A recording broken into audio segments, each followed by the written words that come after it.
Rob Hicks, referee. Good evening, Robert. Thanks for joining us. Thanks for putting your head over the parapet. We often don't hear from referees, so it's nice to have you on. We appreciate there'll be some things you can't answer, and you'll appreciate there's some things that Scoy will ask you that you won't be able to answer. You enjoyed your Rugby League weekend? It's been a busy weekend and there's been some good rugby, plenty of talking points, and probably the right night to be here, I suppose. Yeah. Given yesterday's game. Yeah. Right, Mark. Let me just start now rather than leaving it to you. Right, Robert. I just want to. Let's just start. And I've been harping on about this now for a few weeks. The shouting and bawling what referees doing, and I just want here now. This is from a fan. It's not from me. So. Having enjoyed last week's St Helens v Wigan game on TV, I am sure I am not alone in thinking that the superb spectacle of Rugby League is being seriously damaged by the persistent screaming of referees throughout the game. Hold on. I'm going to step in here for Robert. Hold on. The recent advent of microphones being issued to referees, I've seen that their voices drown out the official game commentators, and we're not bothered about that, I guess, are we, the way they talk. But it is so loud and obstructive that it seems to be getting out of hand. Players know what to do. They do not need instructions of hold, surrender, etc. Maybe referees do need to instruct as to the next player of the ball, but not to the crowd. Can we get rid of microphones? Is it spoiling Rugby League? So my question is, Robert, and I mentioned it to young Roby before he went to Australia. Is it a competition between referees who can shout the loudest when they're on television? No. The serious answer is... Yeah. Well, I'm serious about this. Because it is annoying everybody, Rob. It's not a joke thing. People, honestly, seriously, are discussing this and talking about it. No, I'm sure they are. And have you seen the YouTube clip of John Holdsworth in America? Because John Holdsworth ref when you were around, didn't he? John went round the field screaming and blinding, swearing. You just look it up on YouTube. It's one of the most hilarious bits of commentary. Which game?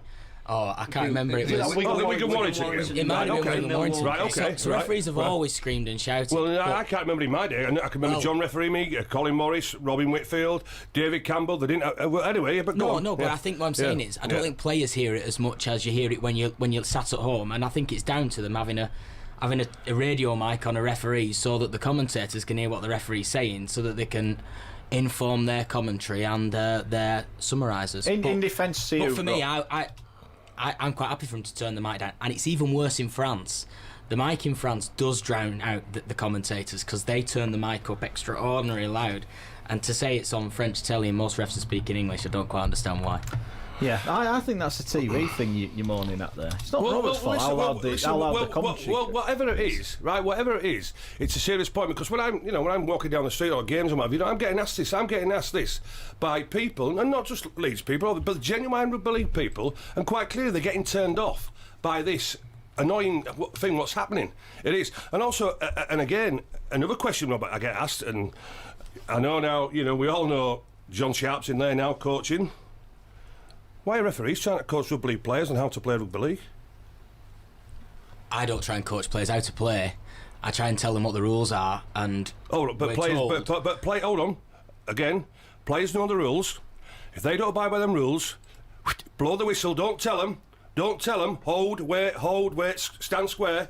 Nowadays, if we didn't stand square, we got penalised by the whistle. If we was offside, Colin Morris was awful for me. He always used to look where I was. If they're offside, what are you saying? You didn't reach 10 yards. We wasn't told to wait and hold and hold. If we was offside, back 10 yards. So why are the players being told to stand square, hold, be onside, and not be penalised for it? That's what the question. No, because to us, again, it's been coaching. Well, there is a bit of that, and I think the other problem that comes around on the back of that is, are you balanced in what you're saying to both teams? Because sometimes it'll come across that you're telling one team to stand square and penalising the other. But we have this group of people who are now in charge of the laws and the interpretations, called the Laws Committee. It's chaired by Nigel, Chief Exec of the RFL. It's got Chief Execs, players, referees, coaches. Every part of the game has somebody on this Laws Committee, and that's the way they want it to go. Which ex-players on this committee? There's no ex-players, they're all current players.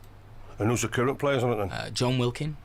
Best scrum half in England. Jamie Peacock. Yeah. I think Kevin Sinfield sat on it, but I don't think he does now. There might be one other. So what influence? What influence do they have on this from a point of view? The rules and the laws of the game. They make the interpretations and put recommendations to the International Federation on changes to the laws. And there's a merit in that. It's important. The game is an entertainment spectacle, and it is. You can't just have referees making rules up, because then listen, we'll go the other way. I fully understand that, and also as well. And nowadays, and well, you was a referee yesterday at the Leeds Hull game, and I was there as well, and also at times, a stop-start game where we penalties, because yesterday, and I was sat against with the Leeds legend, and it's coming on next week in Roy Dickinson, and penalties for a bit of high shots, and I know we talk about today's player welfare and all this sort of thing, but some of them shots, realistically, in our day, it would have been, well, listen, I know what the referee would have said to us. He would have said, hey, listen, expecting your next one. You've caught one. Now, when he gives it to you, don't whinge. Again, so that keeps the game flowing. So are you under instructions from there? Any sort of figure around there, it's a penalty, because I can reassure you, the crowd who was around me were like, Scoey, the game's going soft. Scoey, what's on with game? Well, I don't know what's on with game. So why at times can't you say to the referee, as a referee to a player, again, talk about game management, just say, listen, you've copped in there, when he gives it to you, it's one apiece, leave it alone then. Yeah, there's merit in that. We don't penalise every high shot. Right. I think there's 3 yesterday. Probably one of them was a bit soft, if I'm honest. I think it was one by Kainos that was probably could have been left alone. Yeah. But the one on Luluai was a pretty direct shot. Yeah. And the one on, I think there was one by Peacock. That was on Ellis. That was a pretty direct shot. So we don't have that many issues with high tackles. I don't think, and I understand your point, but player welfare is important, and unfortunately we live in a litigious world, and players aren't like they were in your day, and players will retire from concussion, and when they retire from concussion, I'm sure they will say, I was hit round the head 10, 11 times in a game, and I was never they were never penalised, and I want thousands and thousands of pounds off the RFL's insurers. And the next thing that happens is the insurers say your premiums are going up and the game can't be played. So it's a balancing act, but I agree there are some that we should be able to let go. Last week, and Silverwood refereed the Wigan St Helens game. And quite clearly, Macarolam knees John Wilkin in the end and splits his head. 10 minutes after, Wilkin goes under, good from a mistake from Wigan, goes under, scores a try, runs back, celebrates with fans and this sort of thing. Doesn't say anything to Macarolam for literally, zipping him open. And then Paul's working to say, listen, don't be doing that anymore. No, he didn't. That was Sky what said that, and he didn't. Well, when he pulled John Wilkin out, apologised and said, I'm sorry, I just didn't have time to see that you were injured, so that's why I blew the penalty. And John Wilkin said, all right, fair enough. Are you sure? I can positively tell you. Okay. I was on the game, so I heard him say it. Right, okay. But because, to be fair, you're right, Sky did say it was about him going in the crowd. Well, I said because it was all about, emotional celebration, all this sort of thing. Again, if Sky have said that and they've got access to the referee's feed, they're wrong. Why have we got a referee's feed? Because the other thing I don't understand is I thought the referee's feed had been bought in so that when you spoke to a player, we as the audience could hear it. Because what you've just said there is a rationale as to what happened yesterday. Then there can't be a fan of either side now that doesn't understand exactly what you saw and what's happened, and that's more important than anything. So what we get is this ridiculous situation that we've got your microphone turned up when we don't need it, and they talk over your microphone when we do need it. So doesn't there need to be a bit of management there about if we've got the technology, the best use of it? Yeah, I just hope we don't end up in the American football version where the mic suddenly goes live and you have to stop the game and tell everybody what's going on. But I'm all for trying to find a way of improving the communication with the fans and improving the communication with the wider audience. I quite like what they do with the Sky, the umpires in the cricket on the third umpire. I think at least it explains the rationale they're going through. I like it when we're on the BBC and they do the same thing, which they took from Premier Sports. I don't think you need it on every one though, because seeing somebody ground the ball and listening to someone saying yes, he's grounded the ball, must be the worst television in the world. However, when you get a tricky obstruction and you can hear a referee saying that he's gone through the line, Gareth Ellis has gone to him, we need to look at that again. Has Gareth Ellis actually gone to him, or has Stevie Ward gone through the line and bumped Gareth Ellis? That would understand it. That would be better. So put it on for the tricky ones, or what they did in Australia last year, which was quite good, was when there was an unusual ruling, they went to the video ref who gave a bit of an interview into why they'd come up with what they'd given. I'm all to educating people, and I'm all for trying to find a better way around it. I would turn down the ref mic personally. Yeah. I mean, Move, hold, go is the most boring commentary you ever hear. Trust me. When you watch our videos back every Well, I tell you week, what, I must admit the loudest, and when Tim was in here, and I think he agreed, Ian Smith was shocking. Ian Smith. I don't think the microphone was in there, but you could still hear him, even though he was refereeing Wigan. You could hear him in Hunslet where I live. There must have been a Christmas prize to see who could shout the loudest. But just a question. Tim, on the other hand, was probably the quietest referee you've ever Yeah, heard. Tim was okay. Yeah. But really just quickly on, just to finish with me with the video referee. And to be honest with you, I think he's been great. He's answering open and honest, and that's what we're all about. So my last one with the video referees, because I've been asked this question again a few times now.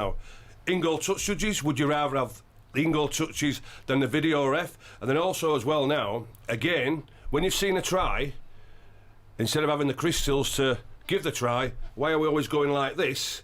When you know yourself, it is a try, why are we referring that? Would you rather have an in-goal touch judge to say, yes, that's a try, or why are we referring it when you think it's a try? Why not give it straight away, Robert? That's the decision then for the game as a whole. Does the game want video refs, or does the game want to go to live decisions of the referees and accept the live decisions? At Live the minute, decision, that can reassure we have you. both. Well, at the minute we have Right. a hybrid of both, and I'll bet if you speak to Darryl Powell, he would say we need to bin this refereeing system because he's probably been on the wrong end of 2 or 3. And if you speak to Michael Carter, Is that true? yeah, if you speak to Michael Carter this weekend, then no doubt he's saying the same Sean thing. Wayne. Oh, no, and, Sean Wayne's for him after this weekend. Wigan got 2 of them. Yeah, so No, but at the end of the day, the referee mind. can only give what they see, can't I'll they? be honest. The referee in goal touch judges. As a performance individual, Yeah. I'm all about getting decisions right. Yeah.